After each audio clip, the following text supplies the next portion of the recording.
오늘은 사도행전 19장의 말씀을 여러분과 함께 나누면서 그 은혜를 상고하고자 합니다. 진정한 능력은 과연 어디에서 나오는 것일까? 우리가 능력 있는 사람이 되길 원하지 않습니까? 그렇다면 정말로 그 능력은 어디에서부터 나오는 것인가? 오늘 사도행전 19장 말씀을 우리가 함께 살펴보면서 그에 대한 좀 답을 한번 찾아보는 그러한 시간이 되었으면 좋겠습니다. 자, 우리 지난 시간에 함께 살펴보았던 사도행전 18장 23절의 말씀부터 바로 바울의 3차 전도 여행에 관한 그러한 이야기가 나옵니다. 여러분 그 주보에 보시면 제가 그 이제 목장 공과에 들어갈 그곳에 우리가 이제 방학을 하기 때문에 목장 공과를 넣지 않고 지도를 넣어봤어요. 그래서 바울의 2차 전도여행 또 바울의 3차 전도여행에 관한 그러한 지도가 나와 있는데 여러분 좀 참고하시면 도움이 될 것 같습니다. 아무튼 사도행전 18장 23절부터 사도행전 21장 19절까지 말씀이 이제 3차 전도여행에 관한 그러한 이야기가 나오게 됩니다. 그 중에서 오늘 사도행전 19장의 말씀은 바울이 에베소 지역에서 이제 복음 전파의 귀한 사역을 감당했을 때 일어난 그러한 사건들을 우리에게 소개해 주고 있어요. 바울은 2차 전도여행에 여러분 그 2차 전도여행의 지도를 이렇게 보시면 바울이 2차 전도여행의 말미에 에베소 지역에 잠시 들리게 됩니다. 그러면서 그곳에서 짧은 시간이지만 복음을 전파하게 되죠. 그리고 그 복음을 사람들이 많이 받아들여서 하나의 이제 작은 그런 믿음의 공동체가 세워지게 됩니다. 근데 그냥 두고 갈 수는 없으니까 이제 바울이 아볼로를 세웁니다. 아볼로를 평신도 사역자로 세워서 그들로 하여금 이제 목회자로 세워서 그 하나님의 교회를 이 에베소 교회를 또한 세워가게 하고자 했었죠. 그런 가운데 오늘 이제 19장의 말씀을 여러분 와서 보시면 한 가지 문제가 그 교회 안에 한 가지 문제가 생기게 됩니다. 어떤 문제냐면 자 2절을 한번 보세요. 사도행전 19장 2절 말씀 같이 한번 읽어보겠습니다. 시작. 이르되 너희가 믿을 때에 성령을 받았느냐? 이르되 아니라 우리는 성령이 계심도 듣지 못하였노라. 3차 전도여행을 하면서 바울이 이제 다시 에베소에 와서 에베소 교회 성도들에게 묻습니다. 너희가 성령을 받았느냐? 그랬더니 여러분 이 성도들이 한 얘기 뭐예요? 아닙니다. 우리는 성령이 계시다는 그러한 사실조차도 들어보지 못하였습니다. 라고 이야기를 합니다. 여러분 사도행전 18장 우리가 이제 마지막 부분들을 공부하면서 아볼로는 참 인격도 좋고요. 성경에 능통한 그러한 사람이었는데 그 아볼로에게 있어서 약 2% 부족했던 점이 있었다라고 말씀을 드렸습니다. 생각나시죠? 꼭 이렇게 여쭤보면 생전 처음 들으시는 것처럼 다른 짓을 하고 계시는데 분명히 제가 말씀드렸어요. 한번 여러분 18장 가보세요. 18장 25절 18장 25절을 한번 읽어봅니다. 시작. 그가 일찍이 주의 도를 배워 열심으로 예수에 관한 것을 자세히 말하여 가르치나 요한의 세례만 알따름이라. 요한의 세례 즉 회개의 세례만 이 아볼로는 알고 있었습니다. 예수님께서 말씀하신 그 성령 세례에 대해서는 알지 못했어요. 알지 못하고 또한 경험도 못했습니다. 근데 여러분 이 브리스길라 아굴라 부부가 또 18장에 나오지 않습니까? 이 두 부부는 바울을 통해서 이미 성령의 은혜를 경험했던 사람이었죠. 그러니까 그들이 보고선 참 아볼로를 자기의 집으로 초대를 합니다. 그리고 그에게 이 성령의 그리스도의 도에 관해서 이 예수에 관해서 또한 예수님 말씀하신 성령 세례에 관한 그러한 말씀을 아마 잘 가르쳐 주었던 것 같아요. 그래서 여러분 이제 그 말씀을 아볼로가 겸허한 마음으로 자세로 받아들이게 됩니다. 좀 설명을 하니까 여러분 생각나시죠? 예, 생각나십니다. 자, 아무튼 그런 아볼로였기 때문에 성령에 대해서 알지 못했던 아볼로였기 때문에 그런 아볼로가 목회하고 있었던 에베소 교회 성도들은 당연히 성령에 대해서 알지 못하였다라는 것입니다. 세례 요한처럼 자기의 어떠한 의지와 깨달음을 중심으로 예수를 메시아로 인정하는 차원에까지는 갔어요. 또한 제자들처럼 주님의 말씀을 듣고 그 말씀에 순종하며 따르고자 하는 결단에 이르는 믿음은 같습니다. 그게 여러분 에베소 교회 성도들이 올라갔던 그런 믿음의 수준이에요. 근데 오순절 마가의 다락방에 모였던 제자들이 경험했던 그 성령의 은혜는 아직 체험하지 못한 이들, 이게 바로 여러분 에베소 교회의 성도들의 모습이었다는 겁니다. 바울은 여러분 이런 에베소 교회 성도들에게 예수 그리스도에 관한 그러한 말씀을 전합니다. 자, 3절부터 한번 보세요. 3절과 4절. 바울이 이르되 그러면 너희가 무슨 세례를 받았느냐 대답하래. 요한의 세례니라. 바울이 이르되 요한이 회개의 세례를 베풀며 백성에게 말하되 내 뒤에 오시는 이를 믿으라 하였으니 이는 곧 예수라 하거늘. 여러분, 세례 요한이 주는 어떠한 회개의 세례뿐만 아니라 그들이 더 사모해야 할 그러한 세례는 바로 예수님께서 말씀하신 성령의 세례라는 것을 이야기한 겁니다. 그리고 여러분 그 말씀을 듣고 그들이 주 예수의 이름으로 세례를 받게 되면서 여러분 어떤 일들이 일어납니까? 6절과 7절을 한번 같이 읽어볼까요? 시작. 바울이 그들에게 안수하매 성령이 그들에게 임하심으로 방언도 하고 예언도 하니 모두 12사람쯤 되니라. 12사람에게 하나님의 성령이 임하여 방언하고 예언하는 그러한 성령의 놀라운 역사가 그들 가운데 일어나게 됩니다. 여러분 오순절 마가의 다락방에 모인 성도들의 혹시 성경에 기록된 수를 기억하십니까? 120문도 120명의 성도 이렇게 이야기를 하죠. 그것의 딱 10분의 1입니다. 12명의 그러한 성도들이 12명의 성도들이 바로 성령을 받게 됩니다. 혹자는 이 말씀을 가리켜서 에베소의 오순절 사건이다 라고 이렇게 평가를 내리기도 합니다. 아무튼 그 자리에 12명밖에 없는 사람이었어요. 그러나 그 12명의 성도들을 통해서 하나님의 교회가 에베소 교회가 세워지게 되고 또 그 에베소 교회를 통해서 그 소아시아 지역의 많은 곳에 그리스도의 아름다운 복음이 전파되는 놀라운 역사들이 일어나게 됩니다. 초대교회 여러분 오순절 성령 강림의 사건에 의하면 10분의 1밖에 안 되는 작은 수였습니다만 그들을 통해서 하나님의 교회가 세워지고 또 그 지역에 하나님의 복음의 말씀이 전파되는 놀라운 역사들이 일어나게 되었던 것이죠.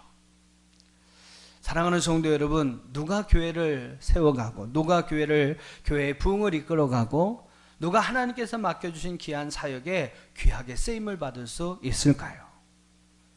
참 중요합니다. 우리가 정말 하나님 앞에 하나님의 주신 은혜와 능력을 가지고 하나님 앞에 쓰임받는 사람이 되어야 할 텐데 누가 그런 사람이 될 수 있느냐라는 거죠. 하나님께서 오늘 우리에게 맡겨주신 하나님의 교회를 우리는 아름답게 세워가야 할 텐데 그렇게 하기 위해 할 수 있는 사람이 과연 누구냐라는 겁니다.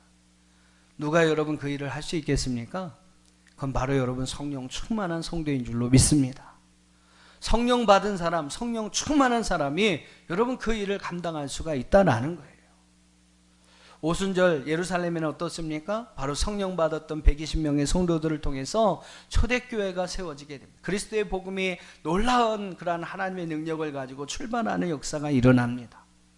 에베소는 어떻게 됐어요? 에베소에서는 바로 이 성령 받은 12명의 사람들을 통해서 하나님의 교회가 견고히 세워지게 되고 그 지역에 하나님의 복음 전파의 귀한 역사를 감당하게 되더라는 것이죠. 하나님의 교회를 세우고 여러분 하나님께서 맡겨준 사역을 귀하게 감당하기 위해서는 바로 우리는 성령의 충만함을 받아야 할 줄 믿습니다.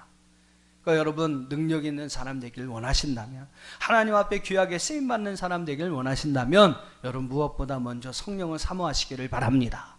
그리고 여러분 성령 충만한 사람이 되시기를 주님의 이름으로 축원합니다. 우리 남천안교회도 마찬가지예요. 많은 성도들이 있습니다만 그 중에 성령 받은 이들, 성령 충만한 이들을 통해서 하나님 우리 교회를 아름답게 세워주실 것이고 또 이 교회를 통해서 이 땅에 살아계신 하나님의 역사들을 나타내고 증거할 수 있는 놀라운 일들을 행하게 하여 주실 줄 믿습니다. 오늘 이 자리에 계신 여러분 모두가 성령 충만하시기를 바랍니다. 할렐루야. 그래서 여러분을 통해서 하나님의 교회가 정말로 불과 같이 일어나는 역사가 일어나고 또 세상 가운데 살아계신 하나님의 놀라운 역사들을 증거할 수 있는 그러한 교회가 될 수 있기를 주님의 이름으로 축복합니다. 한번 따라해 보실까요? 하나님은 성령 충만한 사람을 통해 일하십니다. 믿으시길 바랍니다. 그 사람이 능력자게 되는 것이고 성령 충만한 사람이 바로 하나님의 역사를 위해서 귀하게 쓰임받게 됨을 믿습니다. 자, 8절 이하의 말씀을 한번 보세요. 이제 8절 이하의 말씀은 바울이 에베소 지역에 가서 여러 사역을 감당하는 그러한 이야기가 나옵니다. 이 에베소 지역에서 바울을 통해서 행하여 줬던 두 가지 사역이라고 이야기할 수 있는데, 그 두 가지 사역이 있는데 무엇이냐면요, 하나는 한번 따라해 보세요. 말씀 사역. 또 하나는 치유와 회복 사역입니다. 그러니까 말씀 사역과 치유와 회복 사역이 바로 이 에베소 지역의 바울을 통해서 행하여집니다. 근데 여러분, 이 말씀 사역과 치유와 회복 사역, 이 두 가지를 좀 여러분 잘 생각하셔야 되는데, 이 두 가지는 두 가지 같지만 절대로 두 가지가 아니라는 것을 아셔야 합니다. 말이 조금 그런데, 여러분, 두 가지지만 두 가지는 아니에요. 두 가지지만 절대로 두 가지가 아닙니다.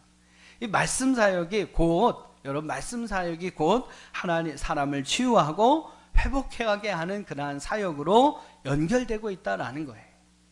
그러니까 여러분, 모든 치유와 모든 회복의 사역이 출발은 바로 말씀 사역이다라는 겁니다. 그러니까 우리가 하나님 말씀을 사모하고 하나님 말씀을 묵상하고 또 여러분 그 말씀을 통해서 하나님의 은혜를 충만히 받으면 어떤 역사가 일어나냐면 바로 우리의 치유의 역사가 일어나고 회복의 역사가 일어나게 되더라는 겁니다. 여러분, 말씀의 은혜를 받으면요, 여러분 몸에 모든 질병이 떠나가는 역사가 일어납니다. 악한 영들이 떠나가는 역사가 일어납니다. 또 여러분, 우리 환경과 주변 여건들이 새롭게 여러분 변화되고 회복되어지는 일들이 일어나게 돼요. 어쩔 때요? 하나님의 말씀에 은혜를 받으면. 할렐루야. 그러니까 여러분, 하나님의 말씀이 모든 능력의 출발이라는 것을 우리는 알아야 합니다. 우리는 그래서 더 말씀을 사모해야 합니다. 또한 하나님의 말씀을 기쁨으로 늘 받아들여야 되고 늘 그 말씀을 묵상하는 삶을 살아야 해요.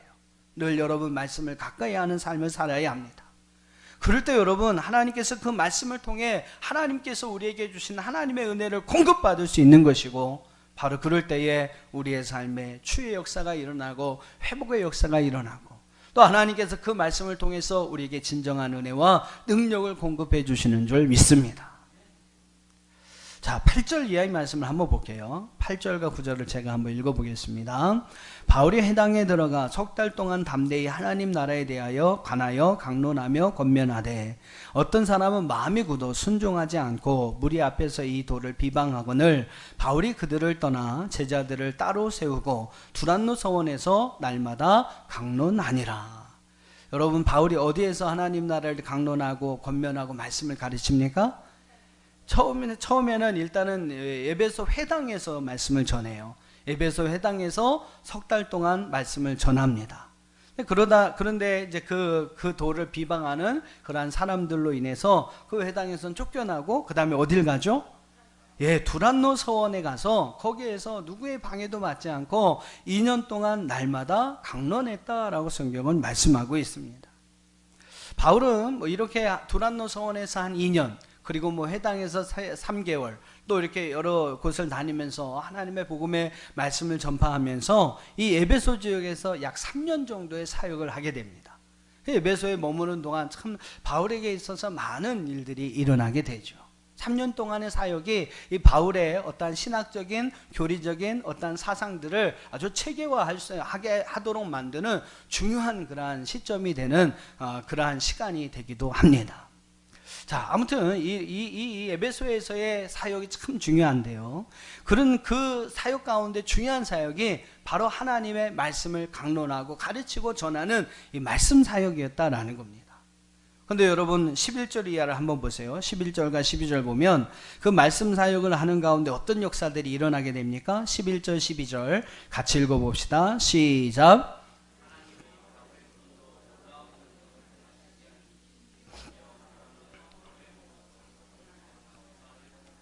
병든 사람에게 얹으면 그 병이 떠나고 악기도 나가더라. 하나님께서 여러분 바울의 손을 통해서 놀라운 하나님의 능력을 행하게 하셨습니다. 심지어는 어떤 일까지 일어났어요? 바울의 이렇게 몸에 있었던 수건이나 앞치마를 가져다가 병든 사람에 이렇게 얹으면 그 병이 막 떠나고 악기가 떠나가는 그런 역사들이 일어나게 되었어요. 그러니까 여러분 사람들이 얼마나 막 바울의 손수건, 바울의 앞치마를 막 찾아다니고 그랬겠습니까? 말씀 사역을 하는 가운데서 병 고치는 역사와 또한 귀신을 쫓아내는 이적들이 나타나게 됩니다. 그뿐만이 아니었어요. 17절 한번 보세요. 그 말씀 사역 가운데 또 어떤 역사가 일어나냐면 17절부터 20절 같이 읽어봅시다. 오늘 본문의 말씀인데요. 시작. 에베소에 사는 유대인과 헬라인들이 다 이 일을 알고 두려워하며 주 예수의 이름을 높이고 믿는 사람들이 많이 와서 자복하여 행한 일을 알리며 또 마술을 행하던 많은 사람이 그 책을 모아 가지고 와서 모든 사람 앞에서 불사르니 그 책값을 계산한 즉 은 5만이나 되더라. 이와 같이 주의 말씀이 힘이 있어 흥왕하여 세력을 얻으니라. 할렐루야. 여러분 어떤 역사가 일어났습니까? 20절의 말씀이 참 저는 좋은 말씀이라고 생각하는데 여러분 이렇게 밑줄을 착 쳐놓으시면 좋을 것 같아요. 주의 말씀에 힘이 있어 흥왕하여 세력을 얻으니라. 11절에서 13절까지 여러분 치유 사역이 가능했던 이유는요. 또 오늘 17절부터 20절까지 말씀과 같은 놀라운 회복의 하나님의 말씀과 하나님의 능력의 역사가 회복되어지는 그런 역사가 일어날 수 있었던 중요한 이유는요. 바로 8절로 10절 말씀 속에서 바울이 열심히 두란노서원에서 또한 유대인의 회당 에베소의 회당에서 열심히 하나님의 말씀을 가르치고 하나님 말씀을 강론하는 말씀 사역이 있었기 때문에 이 모든 역사들이 가능할 수 있었다라는 것입니다. 그러니까 여러분 말씀 사역에서의 성과가 치유 사역으로 또 회복의 역사로 일어나게 되었던 것이죠. 여러분 기억하세요. 주의 말씀이 힘이 있어 흥왕하여 세력을 얻느니라. 하나님의 말씀이 여러분 오늘 우리의 진정한 능력의 근원이 되더라. 할렐루야. 모든 여러분 하나님의 역사는 하나님의 말씀을 앞세우고 나갈 때 이루어졌던 것을 볼 수 있어요. 여러분이 잘 아시는 그런 사건들이 있잖아요. 이스라엘 백성들이 그 요단강을 건너갑니다. 요단강을 건너가요. 요단강을 마른 땅과 같이 해서 건너가서 가나안 땅을 다 입성을 합니다. 그 여리고성에 들어갈 때도 어떻게 합니까? 제사장들을 통해서 하나님의 말씀을 맨 앞에 둬요. 그리고 그 하나님의 말씀을 이제 가지고 딱 요단강의 방을 딱 드러났을 때 요단강이 갈라지는 역사가 일어납니다. 여러분 요단강도 하나님의 말씀을 앞세우고 나갔을 때 갈라지는 역사가 일어났어요. 자, 요단강을 딱 건너가니까 어떻습니까? 여리고성이 그들 앞을 착 가로막고 있어요. 철옹성벽으로 알려진 여리고성입니다. 근데 그 여러분 여리고성도 어때요? 하나님의 말씀을 앞세우고 하루에 한 바퀴씩 마지막 7일에 7바퀴를 딱 돌으니까 여러분 나팔을 크게 확 부르니까요. 그 여리고성이 와랑창창 무너졌습니다. 하나님의 말씀을 앞세우고 이스라엘 백성들이 이방 나라들과 전쟁을 나갑니다. 언약궤를 앞장세워요. 항상 하나님의 언약궤를 앞장세우고 나갑니다. 그럴 때마다 하나님께서는 그 전쟁에서 승리할 수 있는 놀라운 은혜들을 허락해 주십니다. 여러분 하나님의 말씀의 은혜가 우리 안에 있을 때에 바로 우리에게 이러한 승리의 역사들이 일어나게 되는 줄 믿습니다. 늘 여러분 하나님의 말씀을 앞세우고 살아갈 때 아침에 일어나서 여러분 하나님의 말씀을 통해서 오늘 공급받는 그러한 영적인 힘과 능력을 가지고 하루를 시작하고자 할 때 여러분 하루의 모든 삶에 여러분을 가로막는 일들이 열려지는 역사가 일어나고 여러분을 막아서는 모든 일들이 무너져 내리는 역사가 일어나고 또 우리가 행하는 모든 일에 하나님이 함께 하시는 승리의 역사가 일어나게 되는 줄 믿습니다. 그만큼 여러분 말씀의 은혜를 우리가 사모하며 살아가는 것이 중요하다는 거죠. 바울의 여러분 손수건이나 바울의 앞치마에 하나님의 능력이 있는 게 절대 아닙니다. 이미 여러분 하나님의 말씀을 통해서 하나님의 놀라운 은혜를 공급받은 사람이었기 때문에 여러분 뭐 그냥 손수건이 가고 앞치마가 갔을 때 거기에서 여러분 놀라운 하나님의 이적이 일어난 것이지 그 손수건 그 앞치마가 능력이 있는 건 절대 아니라는 거예요. 아무에게나 여러분 바울의 손수건 갖다 대고 앞치마 갖다 된다고 해서 뭐 그러한 병이 치유되고 회복되는 역사가 일어난 것은 아닐 겁니다. 그 전에 이미 하나님의 말씀을 통해서 은혜 받은 성도였기 때문에 여러분 하나님 말씀을 사모하고 그 바울의 두란노서원에서 2년간의 말씀을 강로하는 그런 역사를 통해서 이미 그 마음밭이 옥토가 되었기 때문에요. 직접적으로 바울의 손길이 닿지 않아도 손수건과 앞치마만 닿아도요 거기에서 하나님의 놀라운 능력이 나타나게 되더라는 것입니다. 손수건 앞치마에 능력이 있는 게 절대 아닙니다. 눈에 보이는 어떠한 상징이나 어떠한 형상에 능력이 있는 게 아니에요. 그것은 다만 하나님의 능력을 나타내는 보조 도구에 불과한 것입니다. 진정한 능력은 여러분 어디에 있는 것입니까? 오늘 성경은 그것을 우리에게 말씀하는데, 진정한 능력은 어디에 있어요? 말씀에 있는 것입니다. 할렐루야.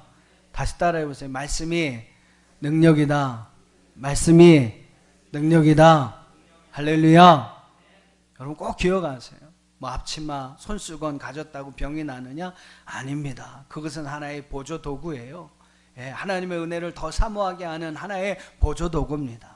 그런 여러분 형상이나 어떤 상징에 우리가 끌려다니거나 따라다녀서는 절대 안 되는 것이죠. 우리가 따라가야 할 것은, 사모해야 할 것은 바로 하나님의 말씀이라는 거예요.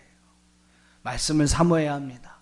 그리고 그 말씀에 진정한 하나님의 능력이 있다는 사실을 알고, 여러분 그 말씀을 늘 사모하고 늘 그 말씀을 묵상하고 늘 그 말씀을 앞세우고 살아갈 수 있는 우리의 삶이 되어야 한다는 거예요.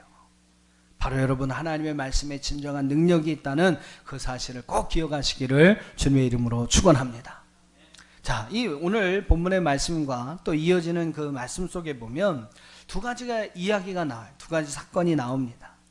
중요한 것은 여러분 이 두 가지 이야기가 우리에게 무엇을 보여주는 이야기냐라는 거예요. 여러분 오늘 본문 말씀 안에도 나오고요, 그 다음에 이어지는 그러한 말씀에도 이 두 가지 이야기가 나오는데, 이 두 이야기가 우리에게 보여주고자 하는 것은 무엇이냐면, 진정한 능력은 앞치마나 손수건과 같이 우리의 보이는 어떠한 형상이나 상징에 있는 것이 아니라 오직 하나님의 귀한 말씀에 있다는 사실을 우리에게 보여주는 중요한 이야기, 두 가지 이야기가 된다라는 겁니다. 자, 그 두 가지 이야기가 뭔가를 좀 한번 살펴볼게요. 자, 먼저 우리 본문의 말씀 속에 13절로 16절 말씀을 한번 여러분 눈으로 보세요. 13절로 16절 말씀 보면, 아까 여러분 읽으셨으니까 어떤 이야기가 나옵니까? 이제 마술을 하는 어떤 유대인들이, 그 또 유대의 제사장 가운데 스게와의 7 아들이 바울을 흉내냅니다. 그렇죠? 바울을 흉내내요. 자기들도 바울처럼 예수의 이름으로 귀신을 쫓아내려고 예수의 이름으로 명하노니 떠나가라 이렇게 명령을 했습니다. 그런데 여러분 어떤 일이 일어났습니까? 그 귀신들이 떠나갔습니까? 15절과 16절에 보니까 그 악귀가 이렇게 이야기하여 내가 예수도 알고 바울도 아는데 너희는 누구냐 그럽니다. 깜짝 놀라는 거죠. 그러면서 악귀 들린 사람이 그 사람이 막 뛰어올라서 그들을 짓누릅니다. 아유, 창피만 당하고요, 벗은 몸으로 도망하고 쫓겨나야만 했습니다. 그런 이야기가 여러분 13절로 16절 말씀 속에 나와요. 말씀에 대한 아무런 은혜와 능력을 갖지 못한 자들이 아무리 여러분 큰 소리로 예수의 이름으로 명한다 해도 거기에는요 그러한 치유의 역사가 일어나지 않더라라는 겁니다. 악한 영들이 떠나가는 역사가 일어나지 않더라라는 거예요. 앞치마, 손수건, 여러분 한 박스 갖다 놓고 뿌려대야 말씀에 여러분 은혜와 능력을 가지지 못한 자라면 어떠한 능력도 행할 수 없고 어떠한 은혜도 경험할 수 없더라라는 겁니다. 여러분 어떠한 사람이 바울처럼 능력을 행할 수 있습니까? 하나님의 말씀을 통해서 진정한 하나님을 알게 된 사람, 또 그 하나님에 대한 그런 사모하는 믿음이 있는 사람, 바로 여러분 하나님은 그 사람에게 하나님의 능력을 주시는 줄로 믿습니다. 중세 기독교 시대를 가리켜서 베로니카의 시대라고 이야기를 합니다. 그런 말씀 들어보셨을 거예요. 베로니카의 시대다. 이 베로니카라는 말이 있어요. 여러분 들어보셨는지 모르겠습니다만, 베로니카라는 말이 뭐냐면, 여러분 사진을 한 장 좀 보여드릴게요. 사진을 한번 보세요. 여러분 이 그림 속에 이 여인이 들고 있는 이 천 같은 사진 있지 않습니까? 예수님의 얼굴이 그려 있다고 하는 이 그림이 바로 베로니카라고 합니다. 베로라는 말은 참되다라는 뜻이고, 이제 이 니콘이라고 하는 거, 아이콘이라고 우리가 보통 이야기하죠. 어떠한 그림, 상징이라는 표현인데, 참된 그림, 참된 상징이라는 의미가 바로 베로니카라는 말입니다. 중세에 믿는 가정이라고 한다면 그 가정은 적어도 이런 그림을, 이런 베로니카라고 하는 그러한 그림을 한 장 이상은 다 가지고 있었어요. 그렇게 가지고 살았습니다. 그리고 그들은 그렇게 믿었어요. 야, 이 그림이 우리 가정의 애군을 막아준다. 그리고 이 그림이 우리의 가정의 행복을 지켜준다. 이렇게 여러분 믿었던 것이 바로 중세 시대의 기독교인들이었어요. 그러한 믿음을 가진, 하나님에 대한 믿음을 가진 사람들의 모습이었습니다. 그리고 이 중세에는요, 이 그림 때문에 싸움을 하는 경우도 많았답니다. 왜 그런 일이 일어났을까요? 다 서로 자기가 가지고 있는 이 베로니카 예수님의 얼굴이 사진이 이 그림이 진짜라는 거예요. 결국 자기네 집에 있는 이 사진이 더 예수님 닮아서 더 능력이 있다. 아마 그렇게 막 서로 싸우는 겁니다. 그게 여러분 중세 시대의 모습이었어요. 그런 시대를 가리켜서 이제 베로니카의 시대다라고 이야기를 합니다. 여러분 정말 중요한 것은 어떤 베로니카라는 그림을 가지고 있느냐가 아닌 것이죠. 이미 여러분 주님은 우리 안에 주님의 형상을 주셨습니다. 우린 주님의 형상을 따라 창조된 자들이잖아요. 이미 여러분 저거보다 더 예수님다운 사진이 바로 여러분 안에 있습니다. 여러분 마음에 다 그런 사진, 예수님보다 더 아름다운 그런 예수님의 가장 가까운 그런 형상의 어떠한 모습들이 바로 우리 안에 다 있어요. 중요한 것은 바로 그 모습을 회복해 가는 거 아닙니까? 그러한 주님의 어떠한 모습을 우리 안에서 회복해 가는 거 아닐까요? 그것이 어떤 그림을, 예수님 닮은 어떤 그림을 가지고 있는 것보다 훨씬 더 중요한 일인데, 그 중세의 사람들은 내가 진짜 베로니카를 가졌다, 막 그걸 가지고 서로 싸우고 있는 거예요. 주님을 향한 여러분 믿음보다 베로니카라는 그림을 가지고 있는 것이 자신들의 어떠한 평안으로 여겼던 것입니다. 잘못된 일이었죠. 주님을 향한 진정한 믿음을 갖는 것이 중요하죠. 여러분 예수님의 얼굴이 그려진 그림을 갖는 것이 중요한 것이겠습니까? 살아계신 하나님에 대한 믿음을 갖는 것이 중요한 것이지, 눈에 보이는 어떠한 상징과 형상을 가지고 있는 거, 그것을 안 가지고 있는지 가지고 있는지, 여러분 그것은 중요한 일이 아니라는 거죠. 그런데 여러분 사람들은 어떻습니까? 자꾸 눈에 보이는 것을 중요하게 여깁니다.